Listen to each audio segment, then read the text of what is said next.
I want to thank every subscriber for sending in their true ghost stories. If you want to be featured on my YouTube channel, send me an email at horrorstudio1@gmail.com. So thank you guys so much for your stories. Anyways, from archangels to Ouija boards, we go from heaven to hell. Grab a blanket, turn off your lights for 5 true scary subscriber ghost and paranormal stories.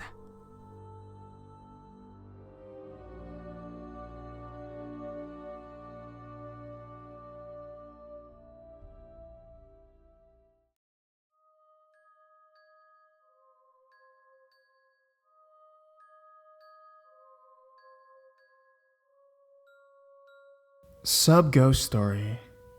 I have been a short-term listener of yours since I just got into listening to all these ghost and horror stories on YouTube about 2 months ago. However, I can say that I am at the point of having a hard time to find enough videos to get to me through my workday. A little bit about myself. I am 29 years old and have always been very interested in the paranormal activities. Sadly, I'm not personally in tune with the paranormal, so I have no personal story. However, I want to submit a story that happened to one of my aunts, my mom's second oldest sister. I want to apologize for my English, since it became my second language after I moved to the States at the age of 15. Also, the story is a bit short, but very true. I have known my aunt for a long time and we are very close. She has always been the kind of person who is loved by everyone around her and known to be very trustworthy.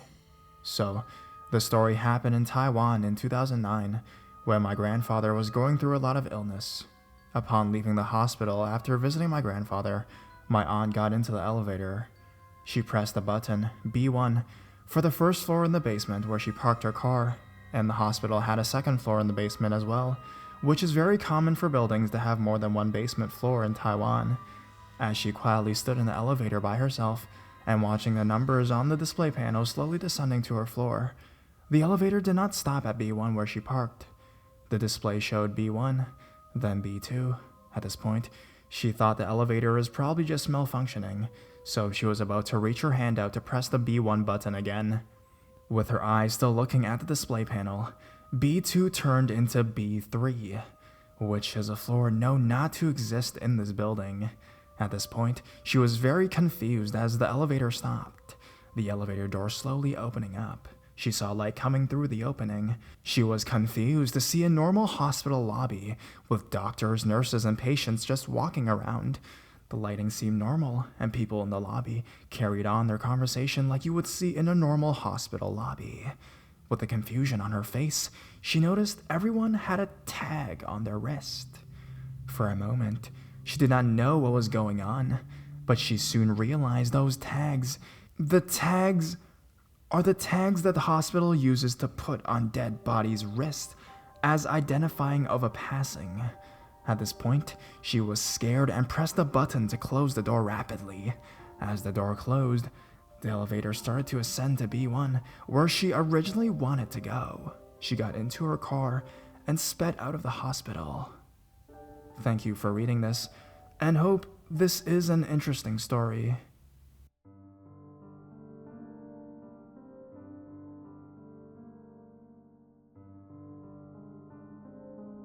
Disturbing paranormal encounter in a church. When I was a freshman in college, I took a summer off to work and make some extra money to support my family.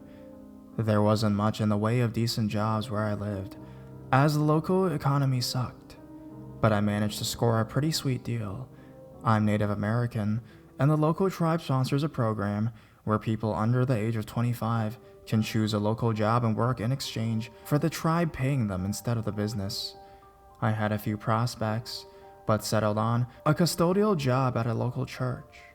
I thought it would be nice to lend a hand to them anyways, as their aging custodian didn't always have the time to get to everything between his other jobs. The job was pretty easy, and the pay was nice for what it was. The local tribe would pay well over the minimum wage, especially to college students.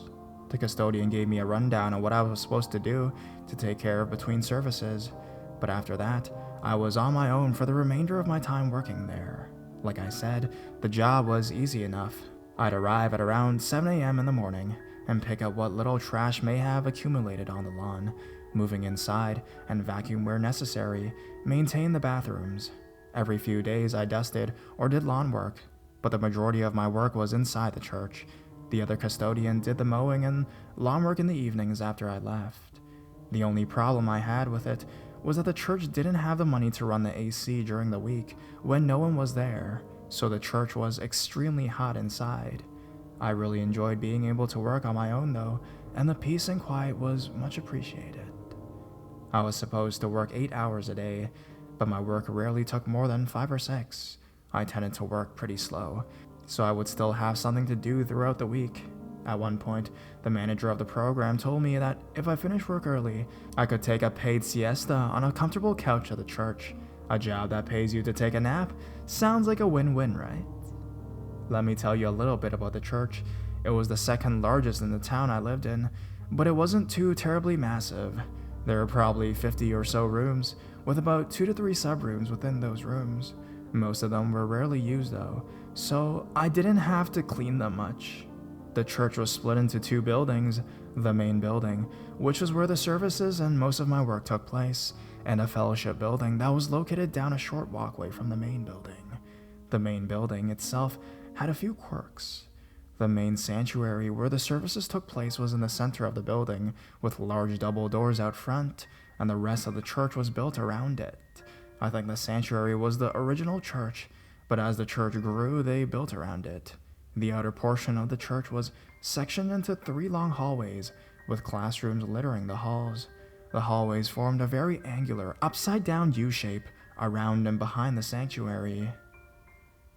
There were a few other things that made the job interesting. The church had a problem with vandals breaking in from time to time, so when I got there in the morning, I always locked the door behind me as I moved through the building. I always double-checked the entry and exit doors once I arrived to make sure they were locked and secure. I was there by myself, but I figured my car parked in front would dissuade anyone from wanting to break in. Another quirk was that the building had been built with an absence of windows. The main sanctuary was the only room that had windows, and thus was the only room that wasn't pitch black when the lights were off. The last quirk I remember was that the wiring in the building was quite bad. It wasn't a shock hazard or fire hazard, but it wasn't designed very well. Some of the light switches or breakers didn't control the lights or power for any rooms nearby. One in the hall, for example, controlled the lights and power for a small room on the other side of the building. Still, the job was pretty sweet. The first month of work was pretty uneventful. I usually show up at 7 a.m., did my thing, and left by 4 p.m. I can't remember anything exceptionally creepy leading up to when things got started. But then if anything had been going on, I probably dismissed it as the building shifting or something. The first truly odd thing that happened seemed to come out of nowhere. It was the middle of the day. I had been vacuuming and checking classrooms when all of a sudden, I started to feel really ill. It was hot in there, so I thought to make sure I wasn't dehydrated. I went to the back, center hall of the U where the water fountain was, and made sure to drink plenty of water. I sat on a bench in the hallway. The center hall was the only thing that had the lights off, as I had turned the breakers off in the rest of the building to save the church money on utilities. As I sat on the bench, I started to feel ill again, only it felt different this time. I got this odd feeling in front of my head. It's hard to describe, but it felt like someone had their hand in my brain and was groping around. The next thing I knew, I fell over on the bench and passed out. I was only out for about half an hour, but while I was out, I remember having a vivid nightmare. In my nightmare, I was alone in a poorly lit dining hall. A great table was in the center, and luxury chairs surrounding it. A feast had been sat on the table, but there was no one sitting at the table. The only light in the room was from the candles on the table. I started to sit down at the table to figure out what was going on, but before I could, I noticed something odd about the shadows cast by the candlelight. The lights cast only one shadow, at the far end of the table. The shadow cast the silhouette of a large figure sitting at the end of the table in the head chair. The silhouette was massive and looked like it belonged to an 8-foot-tall man. I didn't remember much, but I knew to fear whatever was making that shadow. I got up from the table to run away, but no, there was no door to exit. The last part of the dream I remembered was cowering on the floor while the silhouette loomed over me like a cat loomed over a doomed mouse. I woke up at that point, but when I opened my eyes, I couldn't move the rest of my body. I stared forward, and for a brief second, I could have sworn the figure was standing over me. I fought with all my might to move any part of my body, but to no avail. I passed out again. I woke up shortly thereafter, frightened and sore all over. I felt like I'd been hit by a truck, but I dismissed it as an all-bad heat-induced dream. I didn't let it get to me too much, and I finished my day. The next day, when I moved in the church, something seemed off. I still can't put my finger on it, but the lights seemed to have a strange glow to them, and the hallways didn't feel so empty. I tried to ignore it and get my job done quickly so I could leave the main building. Over the next few days, I suffered several more instances of what I know to be sleep paralysis. I was sitting down for a break, getting that strange feeling in my head and pass out. Each time I had that dream, with only slight variations. The only thing that ever happened differently was that I'd run to a different corner of the room to get away, but to no avail. I started dreading to go to work, but I needed the money. A few weeks passed, and things seemed like they were starting to get back to normal. I'd stopped having the sleep paralysis, and I thought whatever was going on was over. I was very wrong. It was nearing the end of my day. I just finished cleaning one wing of the U and have moved to the center hall where the water fountains were. I turned the lights off in the hallway I'd just been working off, and turned the lights on in the hallway I was on working now. In the middle of my work, I had to go to the restroom, which happened to be also in the center hall, next to the water fountains. I did my business and went out in the hall again. I started vacuuming when I noticed something odd. The lights in the hall I'd previously turned off were on again.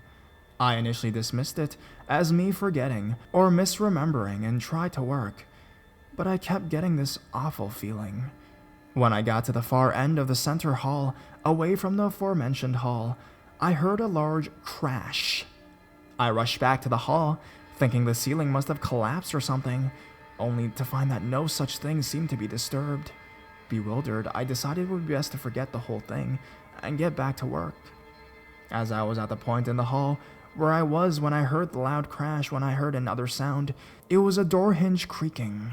I turned around quickly to see one of the Sunday school classroom doors swinging slowly back and forth like it had just been opened. That door had a faulty knob, so it would never close if you just let it fall shut. The light in the classroom was on, but as I stared, the light turned off. At that point, all I could think was someone must have broken in. I was scared, but also angry, as I knew the sub-room from that room was where the children's fundraising money was kept in a locked box. I wasn't about to let someone steal from the church. I said, in the most authoritative voice I could muster, "I know you're in there. Come out now, and we can forget this ever happened. I'll let you walk away, and if you do what I say, I won't even call the cops." That last part was a lie. I had every intention of calling the police, but for now, I was locked inside with an intruder.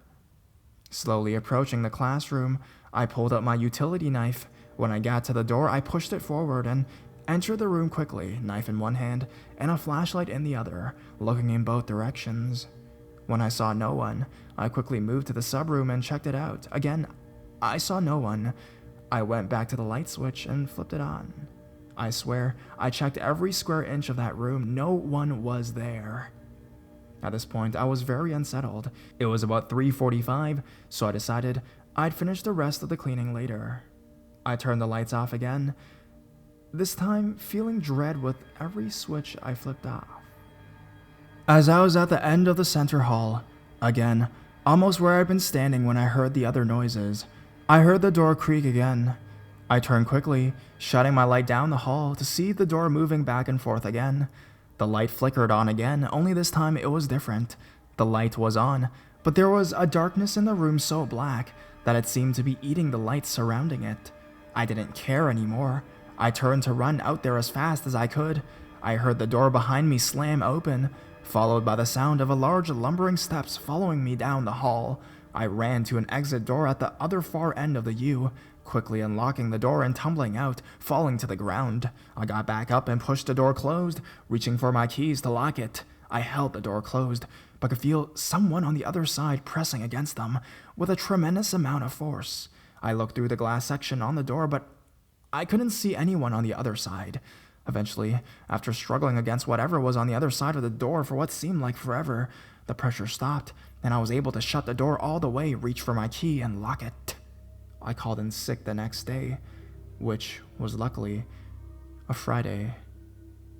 You couldn't imagine how relieved I was. The next week was the end of my regular duties, and the church put me to work volunteering at their youth event out of town. I never told anyone about what happened. A few months afterwards, I found out that the pastor of the church had started an affair with a woman he met online. He had started the affair online at about the same time I had the first instance of sleep paralysis. Worse yet, he left one Thursday to finally go meet her in person. You guessed it, it was the Thursday when stuff seriously went down for me. I had actually seen him grabbing some stuff from his office across the street from the church that morning. He told me he was leaving for a convention, but he was actually leaving to meet the woman he'd met. Before all of this came to light, near when this happened to me, he told the church he was stepping down to take care of his sickly ill wife. That was a lie. He shortly left his wife and their children, cleaned out their bank account, and left his family without a penny. I can't help but feel like his actions are what caused, well, whatever the hell that was in the church to happen. That wasn't the last I ever saw of whatever that thing was, but that's another story entirely. I'll tell more about it, but only if you're interested.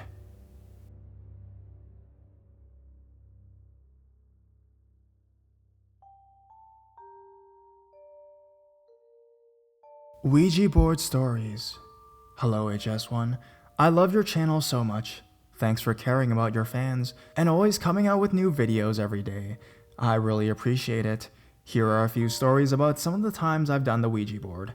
Sorry if these stories aren't well written. It's my first time writing them up. Thanks if you put them in a video. Number 1. The first time I did a Ouija board, it was July 1st, 2016. I was with my friend. For this story, I'll call her Sabrina. And I had a Ouija board I brought that I never used. She had experience with spirit-related stuff, and we decided to just do it. I'm glad she knew a lot about the spirit world because I didn't know much.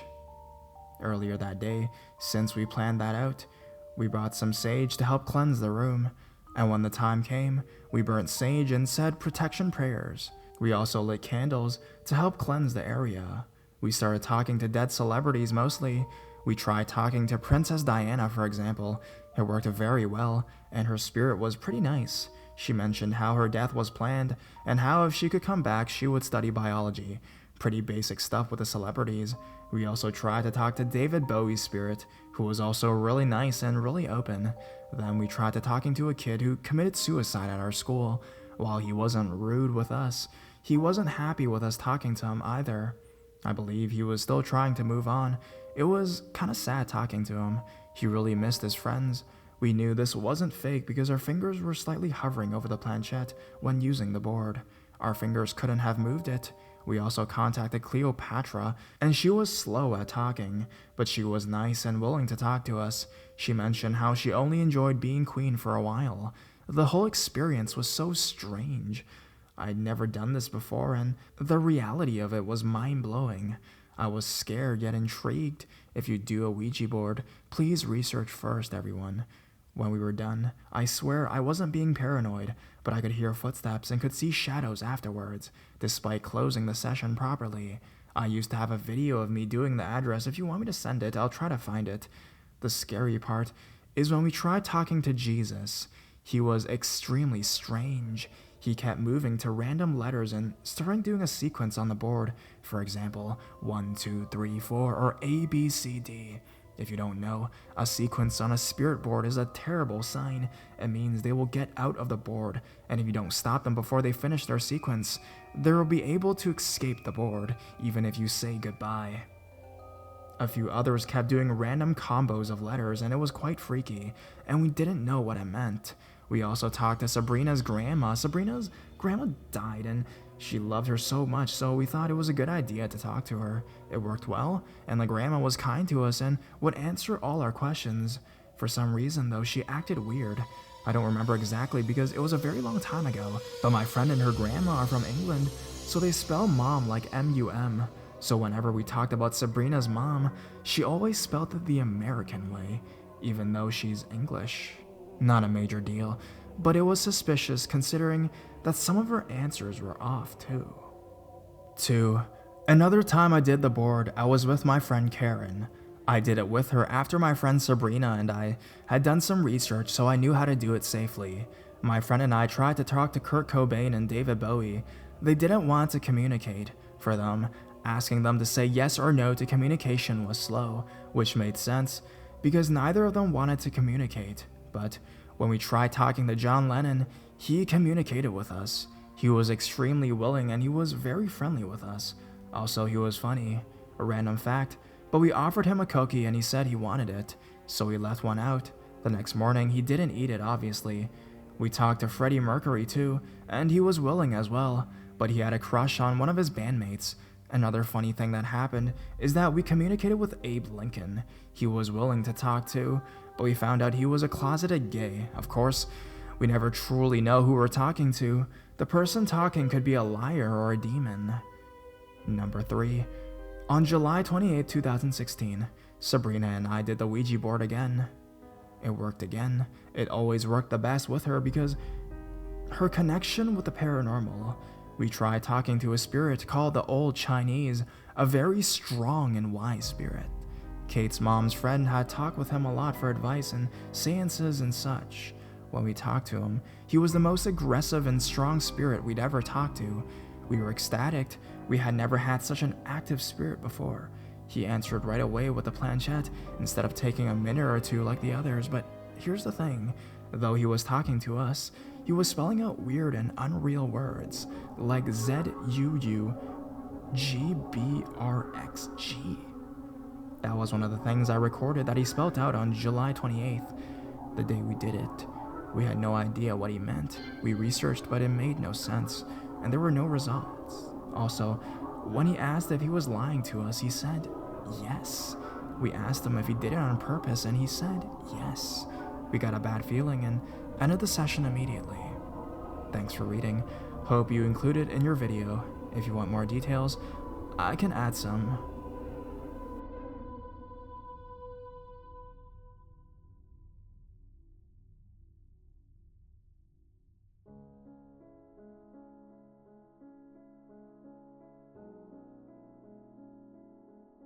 My true paranormal story. Hello. I would like to say that this is going on and still happens to this day. I have this friend. His name is Dave. He isn't actually a person, he's more of a figure. A shadow to be exact. Now, I should probably get into the story. It started one night. I was laying in bed staring into the blank darkness of my closets. I have 2 closets in my room, one filled with clothing, and one filled with random things like toys and costumes. I was looking into the closet that had random stuff. I started to feel really weird, like someone was watching me. I looked around my room, out the window, and under the bed, nothing.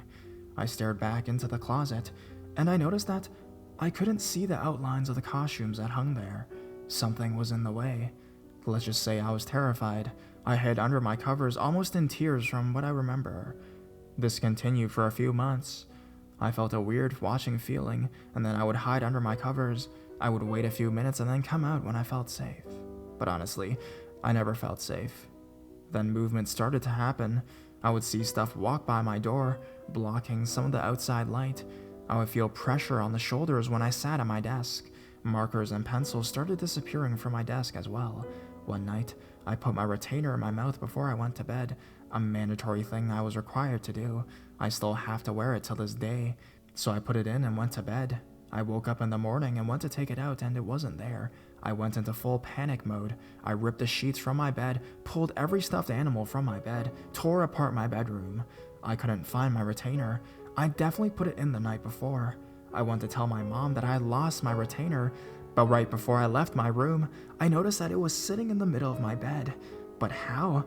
I had flipped my sheets up multiple times. A few months after that happened, I went to bed. Being the huge baby I am, I wanted to plug in my nightlight before I went to bed. The light rays shone directly into my clothing closet. I tucked myself into bed and then sat for about half an hour playing on my phone. I put my phone away and noticed a humanish shadow on the ceiling. I flipped out. I thought logically for a moment and went to push some clothing off the ground and into the basket. The shadow was still there. I left the room for a minute and the shadow was gone. I started to call the shadow figure Dave. Then Dave started talking to me. Insane, right? His voice sounded very feminine and calming, but I knew it wasn't a woman. During school, he would call my name. I looked around the class, nothing. The last thing that happened is what really set me off. I have this angel statue. It's pretty heavy, made out of unpolished marble. From time to time, I will find it turned around or laying on the floor. When can't do that. The shelf is too high for my little sister to get to. My parents wouldn't move it. I can only think that Dave must have done it. Maybe because he doesn't like angels.